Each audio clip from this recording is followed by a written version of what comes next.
Over the past year, I think most people that watch my channel have heard me and others on my channel refer to the firearms manufacturer that shall not be named. Well, today I want to name them. Not to bring up old grudges or rehash old issues, but to talk about what they did and whether it's time to forgive them. Now, that company is Springfield Armory, and to a lesser extent, Rock River Arms. See, Rock River Arms and Springfield Armory are two companies in Illinois. And they had an organization that they funded. They're the sole funders of. It's not an organization. It's basically just a checking account called the IFMA. I think it's the Illinois Firearm Manufacturers Association, Alliance, whatever. Well, they basically had this account where they could hire a lobbyist to go to Congress in the state of Illinois and lobby for Springfield Armory and Rock River Arms. It wasn't really an organization. It was just a way to pay one person and actually be able to write off what they paid. So he went to the Congress, and the Congress was trying to pass this bill. It was a very unpopular bill. Basically, the state of Illinois was trying to say, well, gun dealers have to get federal licensing to operate, but we want to add another layer of licensing on top of that, our own state licensing, where we can overrule the federal licensing. Because if the federal government says they can, Illinois can still say they can't.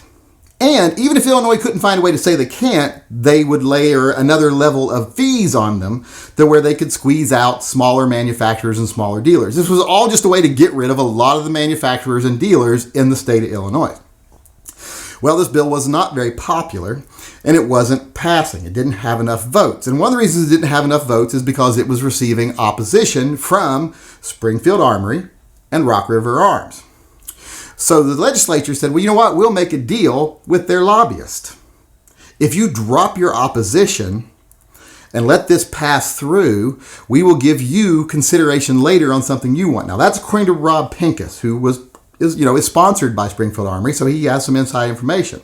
And he tried to present that as a positive, that they're just playing politics. I don't see that as positive. I see that as saying we're willing to gamble that the governor may or may not sign this bill that's totally anti-gun as long as we get special consideration later and they get exempt from the bill itself. Well, their lobbyist, I believe his name is Jay Keller, stood in front of Congress. He stood in front of the Judiciary Committee and said, after consideration with after consultation with my clients, I have decided to drop opposition to this bill. And then it passed. It got the votes it needed to pass. The governor did veto it, but that was no guarantee. So a lot of people were mad at them because they decided to not oppose the bill as long as they were exempt from it and as long as they would get favors later. They sold out the gun community, basically, especially the small dealer. Now, they had ways they were going to benefit from this. For one, they didn't have to pay for the fees or get the licensing. And two, it made other manufacturers have to do things they didn't have to do, so it squeezed out some of the competition. So it was a positive thing for them. It just wasn't a positive thing for gun rights in general and gun dealers in general. Dennis Reese and Chuck Larson, they're the heads of these two companies, and they said, we had no idea what he's doing. And that's garbage. Now, even though I'm willing to consider forgiving them, I'm not buying that. I'm not buying that they didn't know what he was doing. It's just these three guys. And then I think Dennis Reese's brother was kind of in on it too. And he's like one of the second in commands at Springfield Armory. But it's just these guys, these three guys. And they're saying he never spoke to us even though we're paying his paycheck. That's garbage. Because in previous statements, Dennis Reese, the head of Springfield Armory, had talked about how he's always consulting with their lobbyist and he's paying close attention to what's going on. But then later it's like, I had no idea what he's doing. So your stories don't match up. You're the only people paying his paycheck. He had an office right there in your building. And I believe he still has an office there in your building.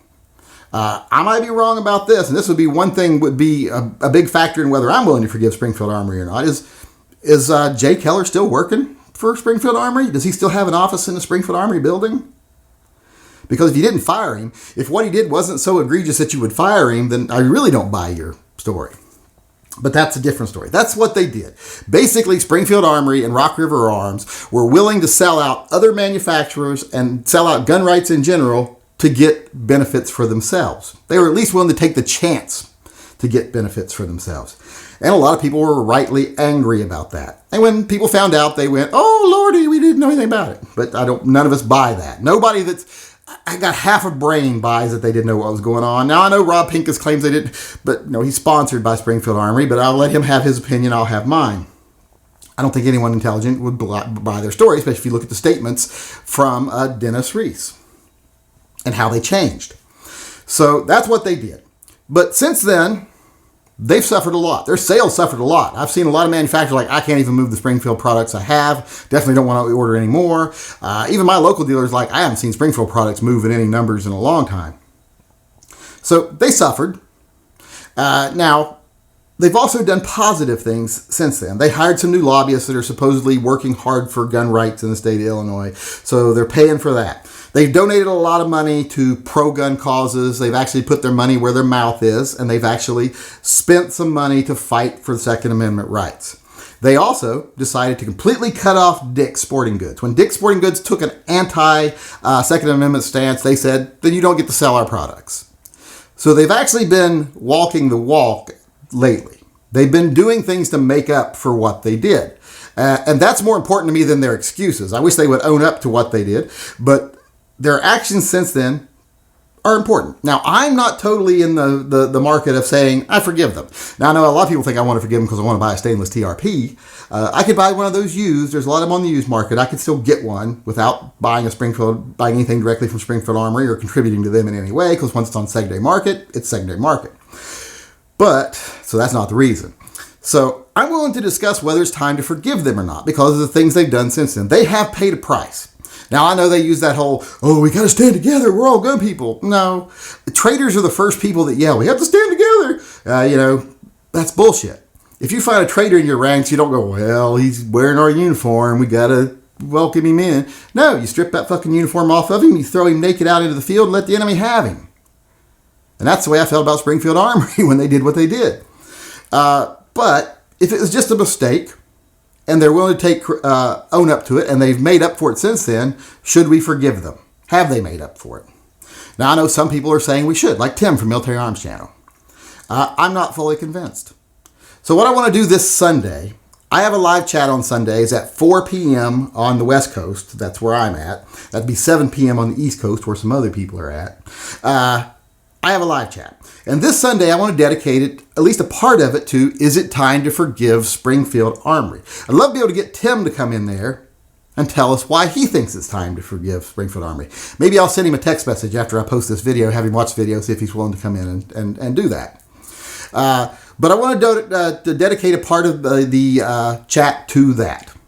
Because I think it's time we address the issue. Have they paid their penalty? Have they paid the price for what they did? Is it time to forgive them? Have they made up for it? I'm a firm believer of rehabilitation. I'm one of these people who says, yes, I think felons should get their rights back after they've served their time. I don't believe in punishing someone forever for one bad deed. So I'm willing to change my opinion. I mean, I know I'm stubborn. I know I'm loud. I know I'm opinionated. I know my faults. But I also know that I'm fair and I'm open-minded. I'm willing to change my opinion. I get yelled at for changing my opinion all the time. There's people come on and go, 8 years ago, you said you weren't sure about this, and now you like it after you've used it. Well, that means I got experience and knowledge that I didn't have before, and I changed my opinion. Some people think that's a bad thing. I think it's a good thing. I think it's called learning. But like I said, I'm willing to consider forgiving Springfield Armory. I don't know whether you would be or not. But like I said, I'd like to get someone in here that would take the pro-forgiving Springfield Armory argument. I would love it to be Tim from the Military Arms Channel. If not, maybe someone else, maybe Rob Pincus or something. I doubt that. But maybe. Because I'd like to do that. I'd like to sit down, talk, and see if they can convince me that it's time to forgive Springfield Armory.